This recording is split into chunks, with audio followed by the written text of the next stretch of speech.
ஏன்னா கன்னிராசிக்கு இந்த செவ்வாய் போகிறார், தன் பார்வையாலே உங்கள் ராசியின் 12ஆம் இடத்தையும் பார்க்க போகிறாரு.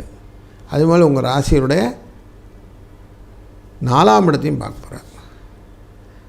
இப்போ உங்களுக்கு ஓரளவுக்கு தைரியத்தை கொடுக்கக்கூடிய சூழ்நிலையை கொடுப்பார். எப்படியா காசு பண்ணிடலாம் சார், ஏதாவது ஒரு வழியில் வந்துடும் அப்படின்னு சொல்லுவீங்க. சில அன்பர்கள் வெளிநாடு தொடர்பு இல்லை வெளிநாட்டு பிரயாணங்களை இந்த காலத்தில் செய்ய போகிறீர்கள். அது உங்களுக்கு ஒரு ஆன்மீக தொடர்பானவும் இல்லை ஒரு ஜஸ்ட்டு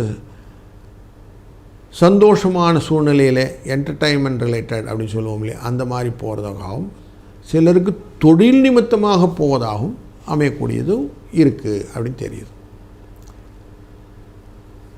நல்ல ஒரு முன்னேற்றத்தை கொடுக்கணுன்னா கிரகம் நல்லா ஸ்ட்ராங்காக இருக்கணும்.